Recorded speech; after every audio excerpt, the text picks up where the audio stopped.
Krishna Krishna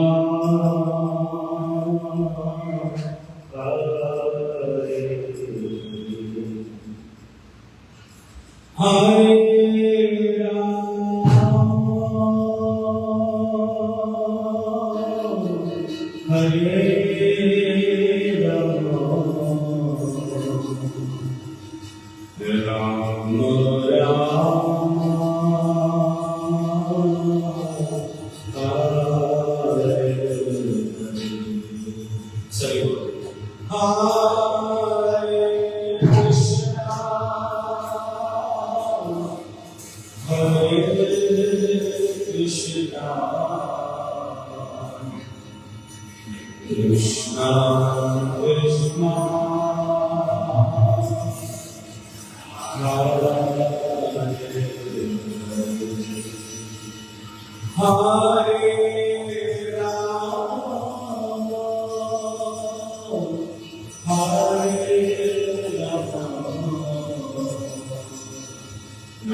गौरचंद्राय Shri राधिकाय तदालय कृष्णाय विष्णु भक्ताय तद्भक्ताय।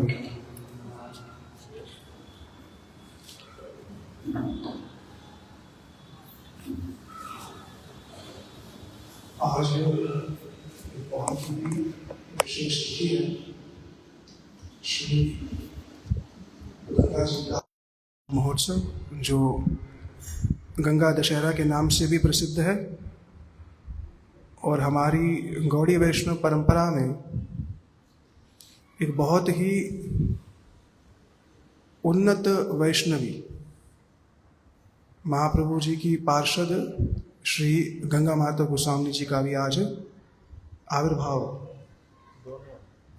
तिरुभाव दोनों एक साथ है। तो मैं श्री गंगा माता गोस्वामी जी के विषय में कुछ एक दो बातें जो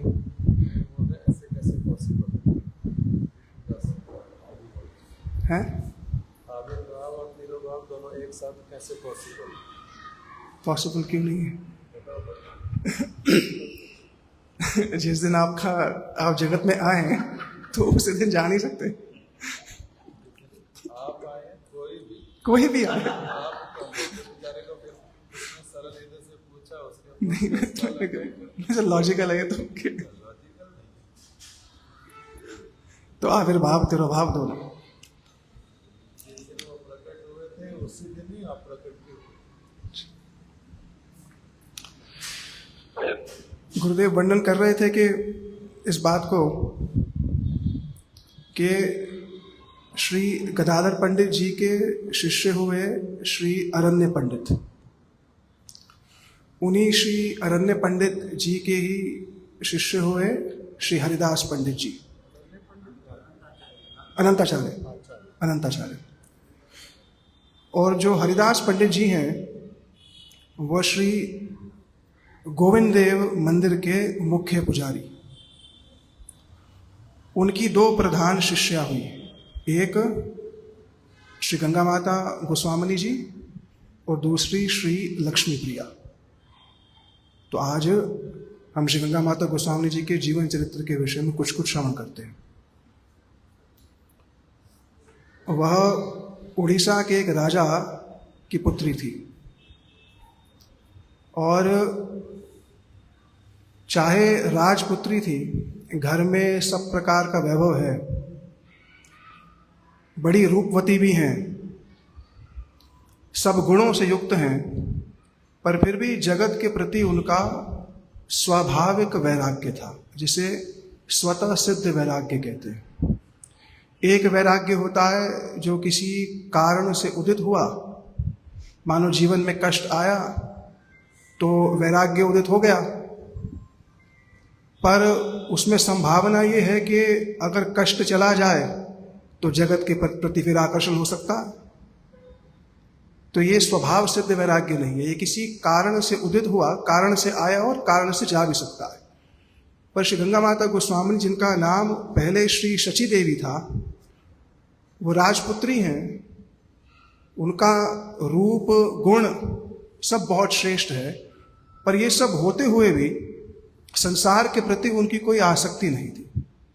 माने संसार को देखना है, संसार में वस्तुओं का भोग करना है, ऐसा उनके मन में कभी नहीं था। तो ये उनका सहज ही उनके हृदय में संसार के प्रति वैराग्य था। बचपन से ही अनेक अनेक वैष्णव शास्त्रों का पठन करती थी। अपने पिताजी के जब राज्य में रहती थी तो अनेक वैष्णव शास्त्रों का वहाँ पर पठन करती थी, उनको पढ़ती थी। भगवत गीता इत्यादि की शिक्षाओं को उन्होंने कहीं संपूर्ण रूप से आत्मसात कर लिया था। जहाँ भगवान ये कह रहे हैं कि तुम शरीर नहीं हो और तुम आत्मा हो और तुम्हारा स्वामी मैं ही हूँ। भगवान कह रहे हैं तुम्हारी आत्मा का स्वामी कौन है? मैं ही हूँ। तो उन्होंने केवल इस बात को सुना नहीं था, वो इस बात में पूर्ण रूप से प्रतिष्ठित भी थी। इस बात का उनको भली भांति अनुभव था कि ये शरीर अनित्य है। उनको इस बात का भली भांति उनको अनुभव था। केवल उनके लिए ये वाक्य नहीं थे, क्योंकि अगर उनके लिए केवल ये वाक्य होते, शब्द होते, तो उनका स्वाभाविक वैराग्य जगत के प्रति नहीं होता।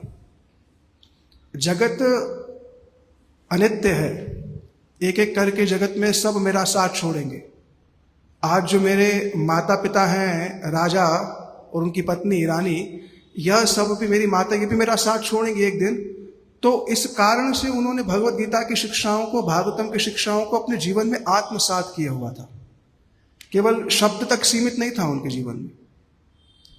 माता पिता ने जब वैराग्य देखा तो मन में आया कि इनका जल्दी से विवाह जो है कर देना चाहिए। विवाह रूपी बंधन में आएंगी तो कुछ कुछ इनके मन की गति संसार की ओर भी होएगी। प्राय माता पिता इसी प्रकार से सोचा उन्होंने, पर श्री गंगा माता गोस्वामी ने स्पष्ट मना कर दिया कि मैं विवाह नहीं करूंगी। मैं अपने इस आत्मा को और शरीर को, मन को श्री कृष्ण को समर्पित कर चुकी हूं। श्री कृष्ण ही जो है मेरे प्राणपति हैं, ये मैं अपने अंतर मन से मान चुकी हूं। जैसे श्री रुक्मिणी जी ने पत्र में लिखा था, श्री कृष्ण को जो पत्र लिखा, तो रुक्मिणी जी के उन 8 श्लोकों में एक श्लोक है कि तन्मे भवान खलु पतिरंग जाया आत्मश अर्पित भवतो अत्र विभो विदेहि। हे श्री कृष्ण, मैं आपसे कभी मिली नहीं। रुक्मिणी जी क्या कह रही हैं कि प्रभु मैं आपसे कभी मिली नहीं हूं, पर श्रुत्वा भुवान, मैंने आपके विषय में सुना है, आपके गुणों को सुना है, और सुनते सुनते सुनते मेरा आपसे अनुराग इतना बढ़ गया है कि मैंने अपने मन से आपको अपना सर्वस्व मान लिया है। शरीर से हमारी कभी भेंट नहीं हुई, पर आपके इन भुवन सुंदर गुणों को सुन करके, आपके इन अद्भुत गुणों को सुन करके मेरा आपसे ऐसा अनुराग हो गया है कि मेरे मन में और कोई भावना ही नहीं आती कि मेरा आपके प्रति और कोई है भी सही। आत्मश अर्पिता, मैंने अपनी आत्मा को आपको संपूर्ण रूप से अर्पित कर दिया है। हे विभो, इस आत्मा के स्वामी केवल आप हैं और कोई नहीं है। अगर आप आकर के मुझसे विवाह करेंगे तो ठीक है, नहीं तो अनेक अनेक जन्मों में मैं तपस्या करके, माने शरीर छोड़ करके आपको प्राप्त करूंगी। तो जैसी रुक्मिणी जी की भावना रही, जैसी ब्रज में गोपीजनों की भावना रही, ऐसे ही श्री गंगा माता गोस्वामी जी भी यही भावना थी कि प्रभु कृष्ण आप ही मेरे सर्वस्व हैं और कोई नहीं है। जब माता पिता ने कहा हम आपका विवाह कराना चाहते हैं, गंगा माता गोस्वामी ने मन में विचार किया ये मेरे लिए बंधन का कारण होगा। क्यों? क्योंकि मेरा मन तो श्री कृष्ण को समर्पित है। मेरा अगर विवाह हो भी जाएगा तो मैं अपने मन से अपनी पति की वैसी सेवा नहीं कर पाऊंगी। मेरा मन तो श्री कृष्ण को समर्पित है। माता पिता ने फिर और आग्रह नहीं किया। कुछ समय बाद उनकी माता का जब शरीर छूटा तो श्री गंगा माता गोस्वामी जी उस समय श्री जगन्नाथ पुरी आई। सबसे पहले श्री पुरी आई और पुरी में कुछ समय रही। वहाँ रहने के पश्चात फिर वो श्री वृंदावन में उनका आगमन हुआ। तो जिनका मैंने नाम अभी लिया, श्री हरि पंडित गोस्वामी जी, वो श्री गोविंद जी के प्रधान, उनके पुजारी थे। उनके निकट आई और उन्होंने निवेदन किया कि आप मुझे हरिनाम दीजिए, आप मुझे दीक्षा दीजिए। श्री हरि पंडित गोस्वामी जी ने विचार किया कि राजपुत्री हैं, इनका जो लालन पालन है बड़े विलास में हुआ है। वृंदावन की रहनी, वृंदावन में रहना तो इतना सहज नहीं। ये 300 वर्ष पुरानी बात है। जो सुविधाएं अब उपलब्ध हैं, ऐसी कोई सुविधाएं उस समय उपलब्ध नहीं थी। प्राय निर्जन वन ही था, साधुओं की स्थली थी। साधु जन एकांत में वहां पर भजन करते थे, ऐसी स्थिति थी उस समय। तो उन्होंने आकर कहा कि आप मुझे हरिनाम दीक्षा दे दीजिए, मैं आपको अपना श्री गुरु स्वीकारती हूं। अब हरि पंडित गोस्वामी जी ने मन में विचार किया, ये तो राजकन्या है, भजन तो बड़ा कठोर है, क्या ये भजन के नियमों का पालन कर पाएंगी? जिस प्रकार से कठोर भजन की एक अपेक्षा है कि श्री गुरु अपने शिष्य से करता है, क्या ये उन कठोर नियमों का पालन कर पाएंगी? भोजन की व्यवस्था कैसे होएगी? रहेंगी कहाँ पर? गंगा माता गोस्वामी विचार कर सकती थी कि मैं अपने साथ 4-5 दासियां ले आती हूँ। मन में उनके आ सकती थी ये बात कि मैं ले आऊँ 4-5 दासियां और रहकर वृंदावन में रहूं। नहीं, क्यों नहीं किया उन्होंने? ऐसा ला सकती थी, संभव था उनके लिए। इसलिए नहीं लाई कि अगर सेवकों को अपने साथ ले आएंगी तो सेवक उनको स्वामिनी कह करके पुकारेंगे। अगर सेविकाओं को अपने साथ ले आएंगी तो सेविकाएं क्या बोलेंगी उनको कि आप स्वामिनी हैं। श्री गंगा माता गोस्वामी जी के मन में आया, हम तो श्रीमती राधिका को अपनी स्वामिनी बनाने आए हैं। श्री राधिका मेरी स्वामिनी है। वृंदावन में सबकी स्वामिनी श्रीमती राधिका है। अगर मैं अपने घर से इन सब दासियों को लेकर के आई और यहाँ पर इन्होंने मेरी सेवा करी तो फिर वृंदावन के अंदर भी क्या होगा? वृंदावन भोग का स्थान तो है नहीं, सेवा का स्थान है। वृंदावन कोई भ्रमण का स्थान तो है नहीं, वो तो भजन का स्थान है। तो जिस भावना के साथ वृंदावन में रहना चाहिए, ये अनुकूल नहीं होगा कि मैं कुछ अपनी दासियों को लेकर के वहां आऊं। पर फिर भी गुरु जी ने परीक्षा ली कि आप पता नहीं वैसा कठोर भजन कर पाएंगे नहीं कर पाएंगे। तब उन्होंने अत्यंत कठोर भजन किया। स्त्री होकर के गुरु जी कहा करते थे इस बात को बार बार। प्राय पुरुष प्रधान समाज में कहीं ये मन में बात रहती है कि भजन पुरुषों के लिए ज्यादा सुलभ है, स्त्रियों के लिए कठिन है। जो व्यवहारिक रूप से देखा जाए तो एक स्तर पे उसको कोई मान भी सकता है, पर परमार्थिक राज्य में इसका ज्यादा महत्व नहीं है।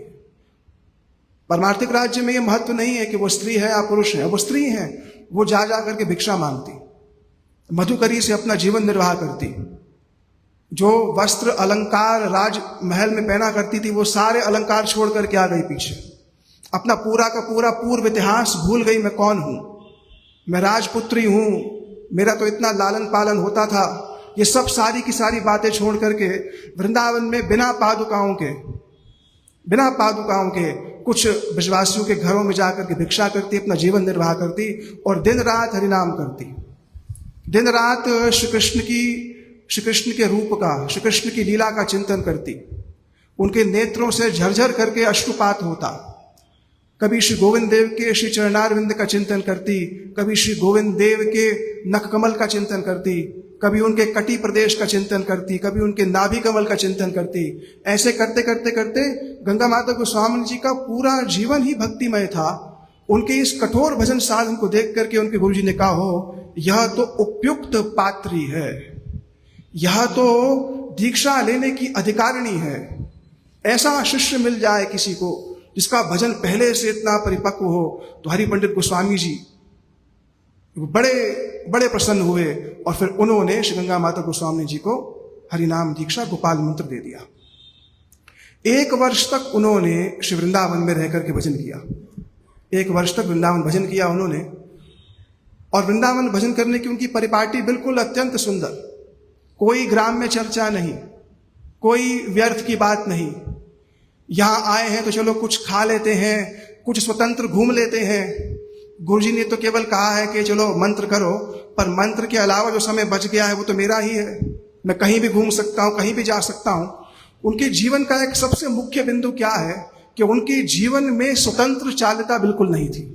मैं स्वतंत्र हूं, ऐसा गंगा माता गोस्वामी का विचार बिल्कुल नहीं था। बिल्कुल स्वतंत्रता व्यवहार नहीं की। समय होने पर वैष्णव ग्रंथों का पाठ करना, गोस्वामी ग्रंथों की भागवत जी की टीकाओं को पढ़ना, उसी को कहना, उसी में ही अपने मन को लगाना। 1 वर्ष तक उन्होंने ऐसा साधन किया। अब जब उनके गुरुजी ने देखा कि इनका साधन बड़ा परिपक्व है, अब गुरुजी की फिर आज्ञा हुई, अब आप कहाँ जाइए? अब श्री गोवर्धन श्री राधा कुंड जाइए। आज्ञा पे जा रही थी।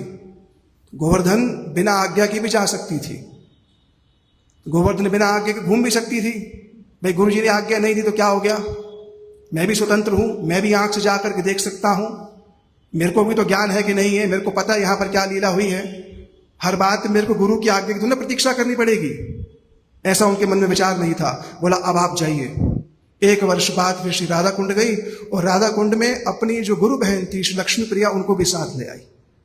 और गुरु बहन भी कैसी, वो भी बड़ी उन्नत कोटि की वैष्णवी थी। हमारे उस ग्रंथ में लिखा हुआ कि 3 लाख नाम रोज करने वाली। 3 लाख हरिनाम माने 18-20 घंटे जितना लगता होगा वो हरिनाम करने वाली, उनको साथ लेकर के श्री राधा कुंड श्री गोवर्धन में आई। अब गोवर्धन में भी उनका भजन बिल्कुल इसी प्रकार से। अब गुरुजी वृंदावन में है, मैं गोवर्धन में हूं। अब तो वो नहीं है यहां पर मेरे को देखने के लिए, मैं कुछ भी कर सकता हूं, मैं स्वतंत्र हूं, मेरे को कौन देखने वाला है। भाई गुरुजी जब तक शरीर से सामने है तो ठीक है, इसलिए हमारे गुरुजी कहा करते थे मेरे जाने के बाद, मैं जब चला जाऊंगा इस जगत से, मेरे जाने के बाद भी अगर तुम मेरी सारी बातों को मानने का प्रयास कर रहे हो ना, तुम्हारा शिष्यत्व तब सिद्ध होगा। शिष्यत्व की जो सिद्धि होती है वो कब होएगी? जब मैं चला जाऊंगा और तुम्हारे मन में ये नहीं आएगा अब तो वो चले गए, भजन साधन क्या करना। उसके बाद भी उसी ऊर्जा से, उसी तीव्रता से, उसी अनुराग से, उसी शरणागति से भजन करोगे, तुम्हारी दिनचर्या में कोई कमी नहीं आ जाएगी। तो अब गुरुजी उनके रहते वृंदावन में, ये कहाँ आ गई? गोवर्धन में। पर गोवर्धन में रहते हुए भी इनके भजन की परिपाटी बिल्कुल वैसी की वैसी, या कहा जाए उससे भी उन्नत भजन उनका। नित्य प्रतीश गिरिराज जी की परिक्रमा करना, दोनों गुरु बहनें एक साथ जाती और गिरिराज जी की परिक्रमा करते हुए गिरिराज जी के स्तव गाना, गिरिराज जी की महिमा को गाना, जहां जहां जो जो लीला स्थली पर जो लीला घटित हुई एक दूसरे को सुनाना। यह है गुरु भाइयों का संबंध, यह है गुरु बहनों का संबंध।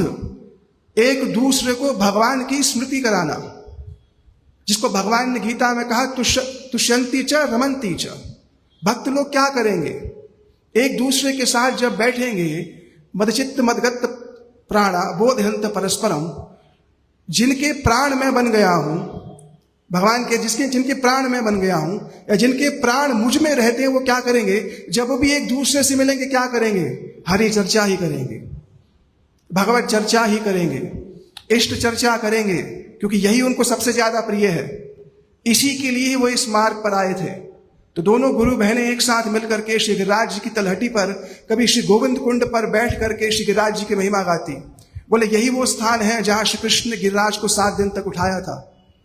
कभी श्री अप्सरा कुंड पर जाती, कभी श्री सुरभि कुंड पर जाकर कहती यहीं पर श्री सुरभि जो है यहाँ पर आई थी, यहाँ पर श्री कृष्ण का अभिषेक हुआ था। एक एक लीला स्थली पर जाकर के एक दूसरे को भगवान की लीलाओं की स्मृति कराती, एक दूसरे के, इसे वास्तविक मित्रता कहते हैं। जगत की मित्रता क्या है? जगत की मित्रता तो हाथ पकड़ के संसार की ओर ले जाने वाली है। जगत की मित्रता क्या है? हाथ पकड़ के संसार की स्मृति कराएगी। केवल भक्त ही है जो भगवान की स्मृति कराता है। ऐसा संग किसी को मिल जाए, ऐसे उन्नत वैष्णव, विचार करके देखो, जब गिरिराज जी की तलहटी पर परिक्रमा करते होंगे तो गिरिराज जी उस समय 300 वर्ष प्राचीन, उस समय प्रकृति बड़ी संपन्न थी। एक तो प्रकृति बड़ी संपन्न थी उस समय, वृक्ष इत्यादि, मोर इत्यादि, ऐसी स्थिति। ऊपर से ऐसे दोनों महाभागवत की श्रेणी के दो गुरु बहनें एक साथ जब चलती होंगी तो क्या उनकी कथा में कितनी मधुरता होती होगी। कहीं लीला सजीव होकर के उनके नेत्रों के सामने आ जाती होगी, ऐसी उनकी स्थिति। तो बहुत वर्षों तक उन्होंने इसी नियम का पालन किया, श्री राधा कुंड में नित्य प्रति स्नान करा, बहुत समय तक उन्होंने ऐसा जीवन जिया। अब बिल्कुल परिपक्व हो गई। कहां जीवन था? राजपुत्री, जहां सारे वैभव, सारे सुख थे, किसी चीज की कोई कमी नहीं थी। किसी दुख के कारण, किसी कमी के कारण वैराग्य हुआ ऐसा नहीं उनका वैराग्य स्वतः सिद्ध था। कृष्ण के प्रति जो उनका अनुराग था, वो अनुराग ही उनको बार बार ये कहता था कि ये जीवन में श्री कृष्ण को समर्पित करना चाहते। बार बार उनके मन में ये भावना आती थी। इसलिए जब साधक का जब साधक की वृद्धि होती है ना, जब भजन करने वाले की वृद्धि होती है, तो उसके मन में क्या आता है कि मेरा ज्यादा से ज्यादा समय भक्तों के बीच बीचे, भक्तों के साथ में बैठूं और मेरा चित्त, क्योंकि मेरा मन प्रसन्नता वहीं पाता है। अब संसार की बात मेरे को सुहाती नहीं। अब संसार का जो शोरगुल है ना, मुझे अच्छा लगता नहीं है। संसार के निकट बैठ करके थोड़ी देर बैठने पर भी ऐसा प्रतीत होता है कोई जबरदस्ती मेरे कान में विष डाल रहा हो। तो ये प्रभु, आप मुझ पर कृपा ऐसी करें कि नित्य प्रति मेरे को साधुओं का संग मिलता रहे। जब भक्त के हृदय में ये भावना आती है, हमारे गुरु जी कहा करते थे, हरिनाम में मन नहीं लग रहा, ठीक है, फिर भी प्रयास करो, प्रयास करते रहो, हो सकता मन ना लगे, पर हरि कथा में मन ना लगना ये बहुत बड़ी समस्या है। हरिनाम में मन नहीं लग रहा, धीरे धीरे लग जाएगा। पर हरि कथा में मन नहीं लग रहा, कथा में ये सुन करके ये प्रतीति नहीं हो रही ये मेरे इष्ट की कथा हो रही है, ये उन श्री कृष्ण की कथा हो रही है जिनसे एक दिन मेरे को मिलना है, ये उन श्री राधिका की कथा हो रही है जिनकी सेवा में मेरे को एक दिन जाना है। ऐसी भावना हृदय में अगर नहीं आ रही है तो गुरु जी कहते थे बहुत बड़ी समस्या है, ये बहुत बड़ी समस्या है, इसलिए हरि कथा में मन पहले लगेगा। तो दोनों ने बहुत अद्भुत जीवन जिया उस समय। तब गुरु जी ने कहा अब आपके लिए एक सेवा है। पहले भजन परिपक्व हो गया, इतने वर्षों तक साधन कर लिया, अब गुरु जी ने कहा आपके लिए एक विशेष सेवा है। बोले क्या करें? बोले श्री जगन्नाथपुरी आप जाइए। श्री जगन्नाथपुरी में श्री सार्वभौम भट्टाचार्य जी का स्थान है, जहाँ पर श्रीमद महाप्रभु जी और महाप्रभु जी ने अपना षड्भुज रूप दिखाया था, और सार्वभौम भट्टाचार्य जी ने उनके उस रूप को देख करके 100 श्लोकों की रचना करी थी। बोले वो स्थान जो है अभी बड़ा टूटा हुआ है, उसका थोड़ा जीर्णोद्धार करिए। वहाँ पर श्री सार्वभौम भट्टाचार्य जी द्वारा सेवित श्री दामोदर शिला भी है, उसकी भी आप सेवा करिए। तब श्री गंगा माता गोस्वामिनी जी, जिनका नाम अभी तक शची देवी ही है, अभी तक नाम उनका गंगा माता हुआ नहीं, तो शची देवी कहाँ से, राधा कुंड से कहाँ आ गई? श्री जगन्नाथपुरी आ गई। अब जब पुरी में आई हैं, आज्ञा लेकर के आई थी कि सेवा करनी है, और तो सेवा के साथ साथ गुरुजी ने उनमें शक्ति भी विशेष संचारित कर रखी थी। उस समय भक्त लोग, वहाँ एक स्थान है जिसको श्वेत गंगा कहते हैं, भक्त लोग वहाँ के जो जितने भी साधु जन थे, कहीं उनके मन में आया कि चलो हम गंगा जी स्नान करने के लिए जाते हैं, कुछ पुण्य अर्जित करने के लिए। सबने इनसे भी पूछा आप भी चलिए। तो इनके मन में तो कहीं ऐसी इच्छा नहीं थी कि मेरे को अपने श्री गुरु की सेवा छोड़ के कहीं जाना है, ये मेरे ठाकुर जी हैं, ये मेरी गुरु सेवा है, मेरे को गुरु जी ने जो आज्ञा दी है वो सर्वोपरि है। गंगा जी की अपनी महिमा है, गंगा जी श्रेष्ठ हैं, गंगा जी अपने स्पर्श दर्शन मात्र से पवित्र करने वाली है, इसमें कोई संशय नहीं है। पर गंगा जी के स्पर्श दर्शन मात्र से भी पवित्र करने का सामर्थ्य किसमें है? श्री गुरु की आज्ञा के पालन में। बाह्य रूप से क्या लग रहा है कि नहीं वो श्रेष्ठ है, पर आंतरिक रूप से विचार करने पे सोचो, गंगा जी के दर्शन स्पर्शन करने मात्र से भी ज्यादा श्रेष्ठ क्या है? गुरु की आज्ञा। तो गुरु की आज्ञा क्या है कि स्थान की रक्षा करो, श्री सार्वभौम भट्टाचार्य जी के स्थान की रक्षा करिए, और साथ ही साथ वहीं पर ही अपना निवास स्थान बना करके जो आपने वृंदावन में जितने भी टीकाओं को पढ़ा है, जितने भी ग्रंथों को पढ़ा है, उसको कहिए। तो जब वो कथा कहती थी, अनगिनत लोग उनकी कथा सुनने आते थे। एक स्त्री होकर के, प्राय स्त्री की इतनी शास्त्रों में इतनी प्रसिद्धि नहीं बताई गई है, नाम बहुत कम मिलते हैं, पर एक स्त्री होकर एक कथा कहती, बड़े बड़े विदूषक, बड़े बड़े विद्वान भी उनकी कथा को सुनकर हतप्रद हो जाते हैं। गुरु कृपा से सिक्त व्यक्ति जब कथा कहता है तो वो सीधे चित्त के भीतर प्रवेश करती है।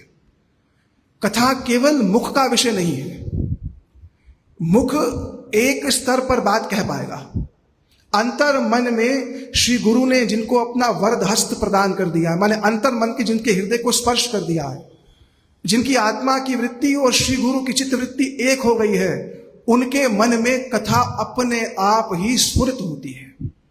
अपने आप अप्राकृत जगत की वो बातें जो हम लोग को कहीं पढ़ने को भी नहीं मिलेंगी, वो सब बातें उनके मन में अपने आप आती हैं।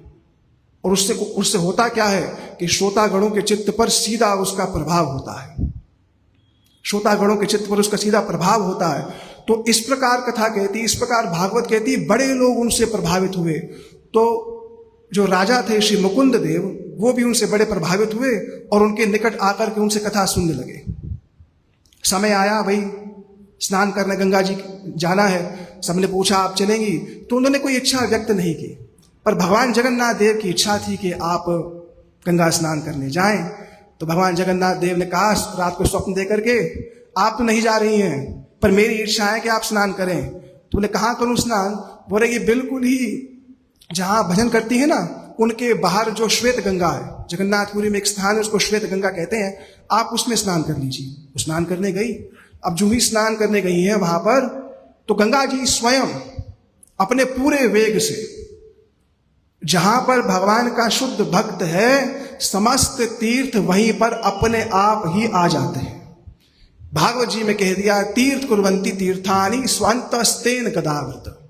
जिन्होंने गदा धारण करने वाले भगवान, जिन्होंने गदा धारण करने वाले श्री भगवान को अपने हृदय में धारण कर रखा है, ऐसे भक्त जहां पर विराजित हो, सारे के सारे तीर्थ अपने आप ही बिना अवगाहन के, बिना बुलाए, सारे तीर्थ अपने आप ही वहां आ जाते हैं।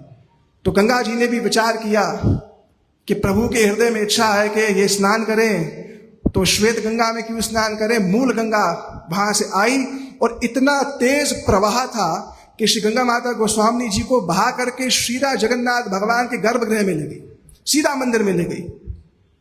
अब जो वहां के सिक्योरिटी गार्ड थे, जो द्वारपाल थे, उन्होंने सुना बड़ा कुछ शोर हो रहा है, भीतर कोई है। राजा को बोला कि भीतर कुछ है, हम तो नहीं खोल सकते क्योंकि रात्रि में भगवान शयन कर रहे हैं, आज्ञा लेनी पड़ती है। तो जब दरवाजा खोला तो श्री गंगा माता गोस्वामी भीतर थी। इन लोगों ने देखा, अरे बोले ये तो बड़ी प्रसिद्ध वैष्णवी है, इनका आचरण तो बड़ा पवित्र है, ऐसा कैसे हो गया? अच्छा, साधुओं के मन में भी कभी कभी चोरी की भावना आ जाती है, हैं? साधु लोग भी लोभी देखे जाते हैं। निंदक व्यक्ति को केवल अवसर चाहिए, अवसर चाहिए किसी की निंदा करने का, और उस निंदा में होगा क्या? स्वयं का नाश। हमारे गुरु जी कहा करते थे इस बात को, किसी को भी जज मत करो, you are not here to जज। गुरु जी ने कहा, मैंने तुम्हें जज नहीं बनाया किसी के जीवन का, अपने जीवन पे विचार करो, हर किसी पे जजमेंट पास मत करो कि वो ऐसा और वैसा और वैसा है। वृंदावन में एक बात कहते हैं, नारायण तू सब छोड़ अपनी डगर गुहार। भैया तू अपना स्थान साफ कर, जब तुम्हें जज बनाया ही नहीं है तुम किसी के जीवन के निर्णायक कैसे हो सकते हो? पर लोगों को तो अवसर चाहिए होता है। बोला, अच्छा ये तो जगन्नाथ जी के वस्त्र अलंकार चुराने आई होंगी। अब उन्होंने ऐसा उन पर आरोप लगा दिया।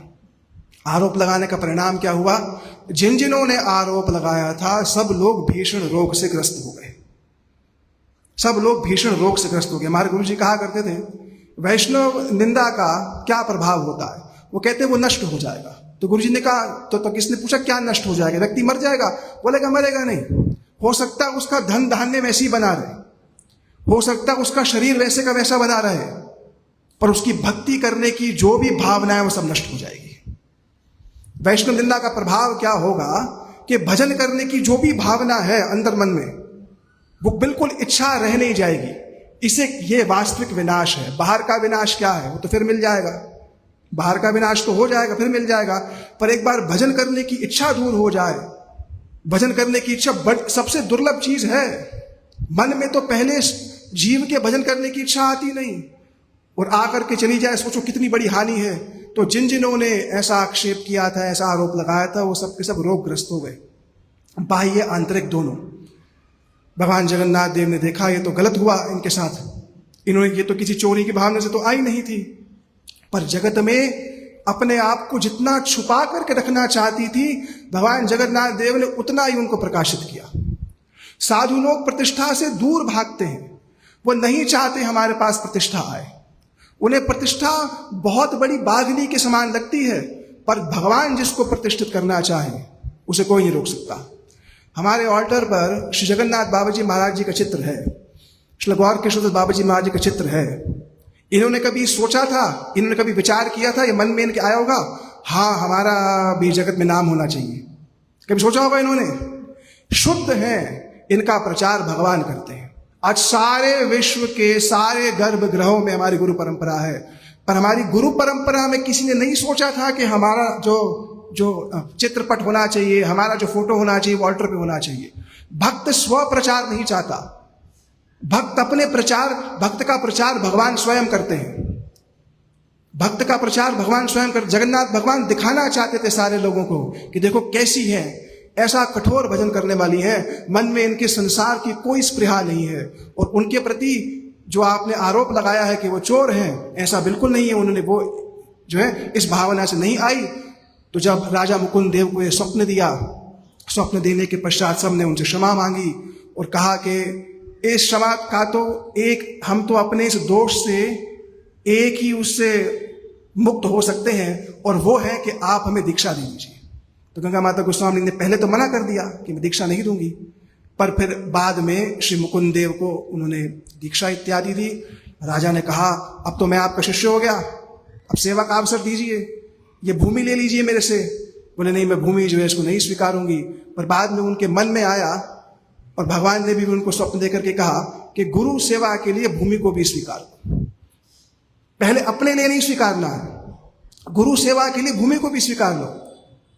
गुरु सेवा के लिए अगर किसी ऊंचे आसन पर बैठना है तो बैठ जाओ, पर उसके पीछे अपनी कोई मंशा नहीं होनी चाहिए। और राजा से कहा अगर आप वास्तविक में कुछ देना चाहते हैं तो नित्य प्रति 2 चावल के पात्र दे देना, 1 सब्जी का पात्र दे देना, 160 पैसा मेरे को वैष्णव सेवा के लिए दे देना, और 1 वस्त्र जो है मध्याह्न में दोपहर को पहुंचा देना। तो मांगा भी क्या राजा से, राजा सब कुछ देने को तैयार है, पर सब कुछ होने पर भी गंगा माता गोस्वामी जी के मन में बिल्कुल ये भाव नहीं आया कि मेरे को अपने लिए कुछ चाहिए। क्या मांगा? वैष्णव सेवा के लिए 160 पैसे प्रतिदिन आप भिजवा देना, उससे मैं साधुओं की सेवा करूंगी। चावल दे देना, सब्जी दे देना जिससे भगवान को हम भोग लगाएंगे, 1 वस्त्र दे देना। तो ऐसा उनका उज्जवल चरित्र है, पूरे चरित्र में पग पग पर शिक्षाप्रद है। तो हमारे गुरु जी कहा करते थे कि बनना है, खासकर जो अपनी स्त्री शिष्य हैं उनको कहते थे, महिला जितनी भी उनकी शिष्य थी, कहते थे हे पुत्रियों तुम गंगा माता गोस्वामी की तरह बनना, वैसा भजन करना। जैसे गंगा माता गोस्वामी श्री हेमलता ठाकुरानी जी ने भजन किया, ऐसा भजन जो है तुम भी करना। तो आज उनका आविर्भाव और तिरुभाव दोनों जो है एक साथ है। तो उनके श्री चरण कमलों में गुरु जी के माध्यम से, गुरु जी की कही हुई कथा है और थोड़ा नित्य लीला पर विष्णु भक्ति वल्लभ तीर्थ गोस्वामी महाराज जी द्वारा विरचित ग्रंथ श्री गौर पार्षद ग्रंथ जो है, उसमें जो 1-2 बात लिखी हुई थी, उसी को ही कह करके उनके चरणों में पुष्पांजलि अर्पित करी। श्री गंगा माता गोस्वामी जी की जय।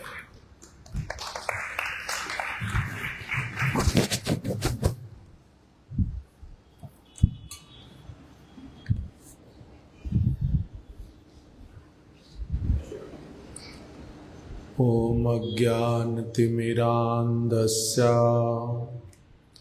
ज्ञानाञ्जनशलाकया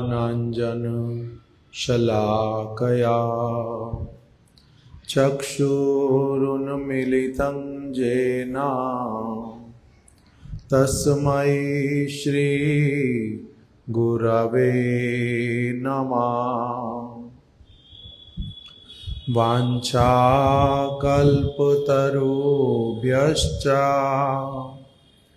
कृपा सिन्धुभ्य एव च पतितानां पावनेभ्यो वैष्णवेभ्यो नमो नमः।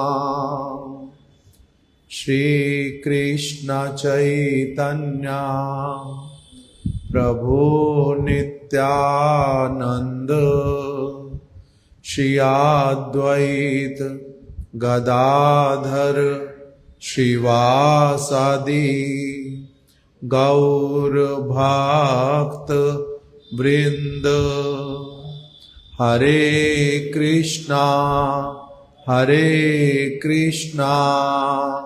कृष्णा कृष्णा हरे हरे, हरे राम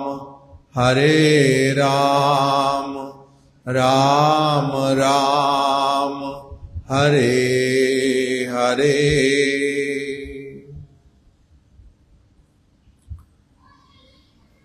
आज हमारी पंजिका में जिस प्रकार से लिखा हुआ है, आज है श्री गंगा देवी का आविर्भाव प्राकट्य।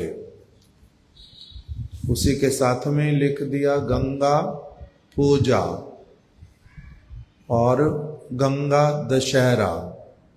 दशमी का दिवस है इसीलिए दशहरा कह देते हैं। श्री गंगा जी का आज के दिन में क्या है? जन्म उत्सव, अर्थात आज के दिन में ही गंगा देवी इस जगत में प्रकटित हुई थी।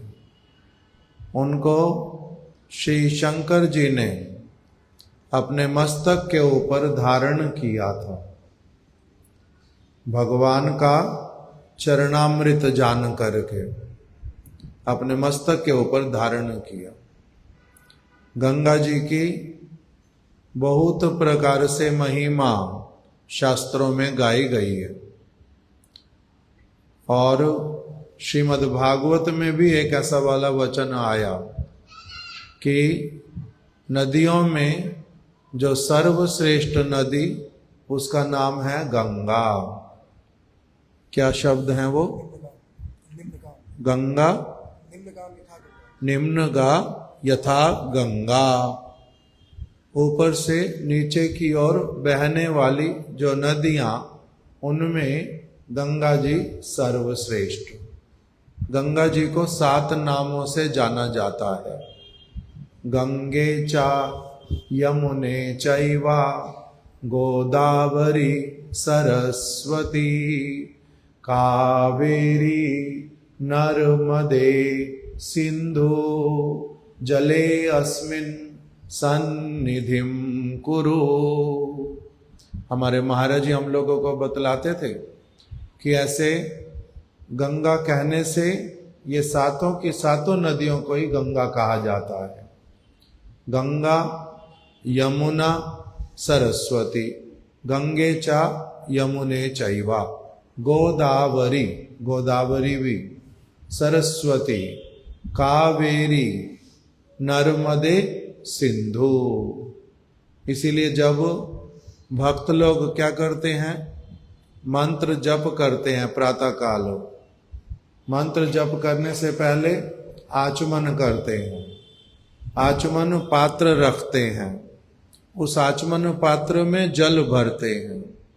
वो जल अगर गंगा का जल हो, कुछ कुछ लोग गंगा जल एकत्रित करके अपने पास रखते हैं, तब तो सीधा उसी जल को लेकर के तिलक भी करते हैं, आचमन भी करते हैं।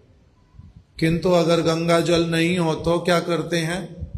तो फिर ये वाला मंत्र बोल करके जो आचमन पात्र में जल है उसको पहले गंगा जल बना लेते हैं। मंत्र बोलने से ही उसको स्पर्श करते हैं अपनी एक अंगुली से जल को, और इधर मंत्र बोलते हैं, उसी से ही वो जल क्या बन जाता है? गंगा जल। बहुत सारे लोग स्नान करते हुए भी इसी मंत्र को बोलते हैं, जिससे कि नित्य प्रति किस जल में स्नान करते हैं? गंगा के जल में स्नान करते। श्री शंकराचार्य जी जो शंकर जी से अभिन्न है, शंकर जी ही भगवान की इच्छा से शंकराचार्य के रूप में प्रकटित हुए। उन्होंने ये गंगा जी की महिमा जो है बड़ी अच्छी तरह से गान की है।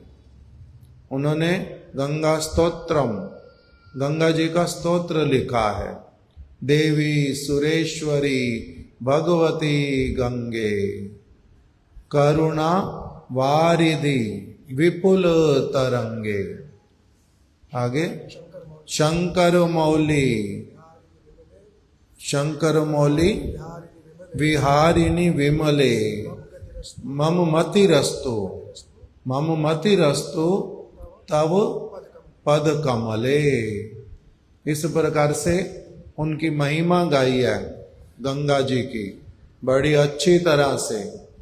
आप देवी हैं, आप सुरेश्वरी अर्थात समस्त देवताओं की भी ईश्वरी हैं। देवी सुरेश्वरी भगवती, आप कौन है? साक्षात भगवती। भगवती गंगे, गंगा नाम ही है उनका गंगा। देवी सुरेश्वरी भगवती गंगे। करुणा वारिधि, आपका जो जल है ये साधारण जल नहीं है, ये क्या है? करुणा रूपी जल है। भगवान का इसमें करुणा भरा पड़ा है। करुणा वारिधि विपुल तरंगे।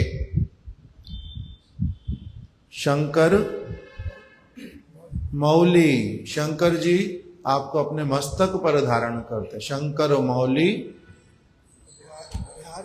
विहारिणी विमले, आप उनकी जटाओं में आकर के विहार करती हैं पहले बड़े आनंद पूर्वक, और आप विमल पूर्ण रूप में स्वच्छ एकदम निर्मल, उस प्रकार से उनकी महिमा गाई। भागीरथी, भागीरथी सुखदायिनी माता, गंगा को माता कह करके भी पुकारते। भागीरथी सुखदायिनी माता, अलग अलग इस प्रकार से महिमा गाई है। उसमें प्रार्थना भी किया शंकराचार्य जी ने, शंकर जी ने, मैं भले ही मछली बनूं, कोई किसी भी योनि में क्यों ना जाऊं, किसी कुल में मेरा जन्म क्यों ना होए, किंतु आपके तट पर निरंतर मेरा वास हो, यही मेरी आपके चरण कमलों में प्रार्थना है। मैं भले ही कछुआ बन जाऊं तब भी कोई बात नहीं, किंतु आपके जल से मेरी दूरी ना हो। इस प्रकार से उन्होंने गंगा जी की बड़ी सारी प्रार्थना की है शंकराचार्य जी ने। अनेक अनेक भक्त लोग, श्री परीक्षित महाराज जी, जब उनको पता चला उनकी मृत्यु निकट में, कहाँ चले गए, गंगा के तट पर जाकर के वास किया।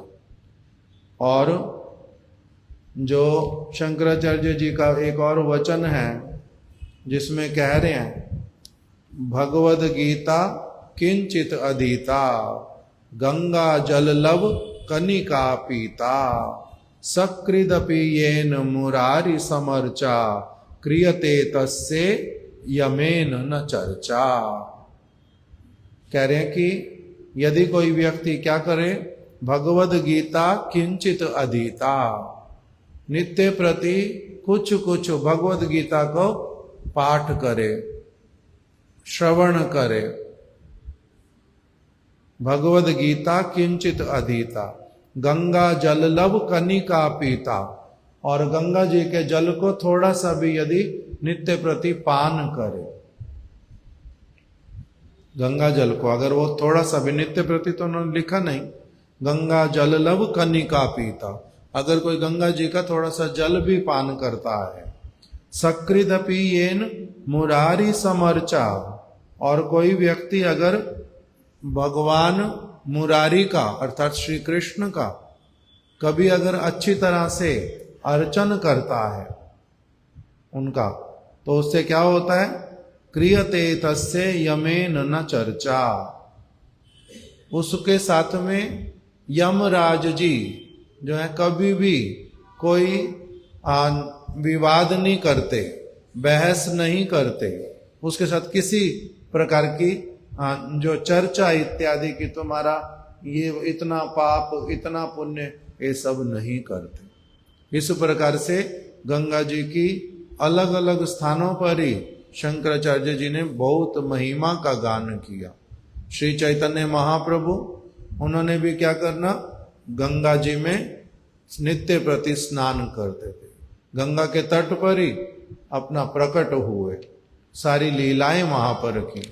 अद्वैताचार्य प्रभु जी ने, उन्होंने गंगा जल को हाथ में लेकर के उन्होंने क्या करना, तुलसी दल गंगा जल लेकर के भगवान को पुकारा। इस प्रकार से गंगा जल जो है, व्यक्ति मृत्यु को प्राप्त हो रहा हो, कहते इसके मुख में क्या दे दो, गंगा जल दे दो। इस प्रकार से इतना अधिक उसका महिमा, वही गंगा जी आज के दिन में प्रकटित हुई, अत्यधिक मंगलमय दिवस, इसलिए बोलते हैं इसको गंगा दशहरा। और दूसरा हम लोगों ने कथा श्रवण अभी कर ली श्री गंगा माता गोस्वामिनी जी की। गंगा माता गोस्वामिनी की अलग अलग हमारे को विपिन प्रभु जी ने कथा सुनाई। आज हमारा समय हो गया, नहीं तो उनकी कथा में और भी बहुत सारे विषय हैं। इसीलिए कहते हैं कि वैष्णवों का जो जीवन चरित्र, उसको बार बार ठीक ठीक रूप में श्रवण करना चाहिए। उनका चरित्र श्रवण करने से क्या होता है, हृदय पवित्र होता है। भक्ति उनके जैसी शुद्ध रूप में भक्ति करने की इच्छा आती है। हम लोगों को तो कुछ ठीक से दिखलाई नहीं देता, समझ नहीं आता, हम लोग भूल करते हैं बार बार। हमारे को गंगा की महिमा भी कहाँ समझ आए। यदि वैष्णव आचार्य गण जो उस वस्तु की महिमा देख पाते हैं, यदि वो लोग हम लोगों को ना बता दें, हमें कैसे पता चलेगा। श्रील भक्ति विनोद ठाकुर जी कह रहे हैं कि गंगा जो है उसके जल के ही इतने विशेष गुण हैं जो कि और किसी भी जल में ऐसे वाला गुण नहीं मिलता। देश विदेश में हजारों स्थान जहां पर अच्छा अच्छा जल मिलता है, स्वच्छ जल मिलता है, किंतु गंगा जैसे गुणों वाला जल कहीं पर भी नहीं मिलता, कहीं पर भी नहीं मिलता। हम लोगों ने कुछ दिन पहले भागवत की टीका में भी सुना था कि यदि कोई व्यक्ति गंगा जी के जल को लेकर के जाए, पान यदि ना करे तब तक उसको फल नहीं मिलता, किंतु अगर उसको पान करे तब उसका विशेष रूप में उसको फल प्राप्त होता है। तो ये सारी चीज जो है हम लोगों को अपनी आप तो पता चलती नहीं, कोई ना कोई बतला देता। नहीं तो क्या होता है, इतना भी बार बार महिमा कौन गाएगा जो ये जल खराब नहीं होता, जल खराब नहीं, ठीक है नहीं खराब होता तो क्या हुआ, इतना सा कह करके ही रह जाएंगे। किंतु कहते नहीं, केवल इतना मात्र नहीं है, ये तो बाहर में केवल दिखलाई पड़ता है इतना सा, तो वास्तविक रूप में उसकी बड़ी अद्भुत महिमा है, क्योंकि भगवान के चरण कमल से संपर्क युक्त होकर के प्रकटित है, वामन देव जी के चरण कमल से। तो इस प्रकार श्री गंगा, आज हरिद्वार में जाओ, अनेक अनेक लोग क्या करते हैं, गंगा जी के दर्शन करने, गंगा जी में स्नान करने, गंगा जी का आशीर्वाद प्राप्त करने, उनकी पूजा करते हैं, उसमें स्नान करते हैं, आदर पूर्वक प्रणाम करते हैं, गंगा गंगा गंगा गंगा कह करके पुकारते हैं, गंगा जी के जल को पीते हैं, गंगा जी के जल को लेकर के जाते हैं, भगवान को अभिषेक इत्यादि करवाते हैं। इस प्रकार से गंगा जी का बहुत अधिक महात्म। आज गंगा जी का शुभ आविर्भाव दिवस है। गंगा माता गोस्वामिनी की जय, जय श्री गंगा देवी की जय, तिथि पालनकारी समस्त भक्त वृंद की जय। गौर प्रेमानंदे हरि हरि बोल। हरे कृष्ण।